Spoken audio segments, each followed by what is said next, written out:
झाशी येथील केंद्रीय वस्तू आणि सेवा कर विभागातील डेप्युटी कमिशनर प्रभा भंडारी यांना लाच घेतल्याप्रकरणी अटक करण्यात आली आहे। सीबीआयने आता अधिक कडक पावलं उचलण्यास सुरुवात केली आहे। प्रभा भंडारी यांच्यासह इतर अधिकाऱ्यांच्या मालमत्तेची चौकशी सुरू झाली असून त्यांची कारनामे एकामागून एक समोर येत आहे।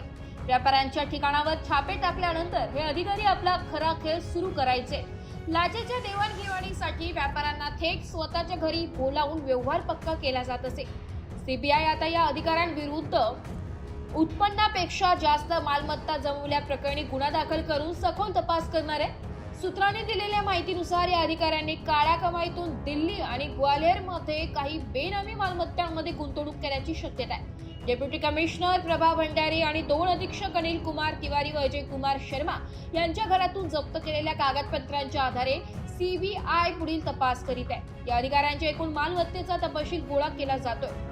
या प्रकरणात सीबीआय जय अंबे प्लायवूडचे मालक लोकेश तोलाणी आणि जयदुर्गा प्लायवूडचे मालक तेजपाल मंगताणी यांच्या शोधात आहे। सीबीआयने 30 डिसेंबर रोजी प्रभा भंडारी यांच्यासह 7 आरोपींविरुद्ध गुन्हा दाखल केला होता। सीबीआय लखनौच्या लाचलुचपत प्रतिबंधक विभागाने या 1.5 कोटी रुपयांच्या लाच प्रकरणात आतापर्यंत प्रभा भंडारींसह 5 जणांना अटक करून जेलमध्ये पाठवलंय। आरोपींना 70 लाख रुपयांची लाच घेताना रंगेहात पकडण्यात आलं होतं। 18 डिसेंबर रोजी सीजीएसटीच्या पथकाने जयदुर्गा हार्डवेअर आणि जय अंबे प्लायवूडच्या ठिकाणांवर छापे टाकले होते। त्यानंतर कर चोरीमध्ये सवलत देण्याच्या बदल्यात मोठी रक्कम वसुली करण्याची डील सुरू झाली आहे। अधिकाऱ्यांनी फर्मचे मालक आणि त्यांचे वकील नरेश कुमार गुप्ता यांना आपल्या घरी बोलावून पैशांचा व्यवहार केला होता। यापूर्वी इतर कंपन्यांवर टाकलेल्या छाप्यांच्या संदर्भातही आता गुप्तपणे चौकशी केली जात आहे।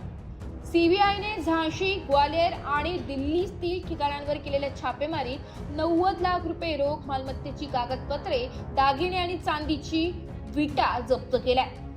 मिळालेल्या अधिक माहितीनुसार जप्त करण्यात आलेला एक फ्लॅट प्रभा भंडारी आणि त्यांच्या पतीच्या नावावर असल्याचं सांगितलं जात आहे। सीबीआय आता त्यांच्या बँक खात्याची आणि मालमत्तेची झाडाझडती घेत आहे। 18 डिसेंबर रोजी जय अंबे प्लायवूड आणि जयदुर्गा हार्डवेअरवर पडलेल्या धाडीनंतर हे संपूर्ण प्रकरण उघडकीस आलंय। कोट्यावधींची कर चोरी पकडल्यानंतर प्रकरण मिटवण्यासाठी आणि कर कमी करून 50 लाख रुपये 1.5 कोटी रुपयांची लाच मागितल्याचा आरोप आहे।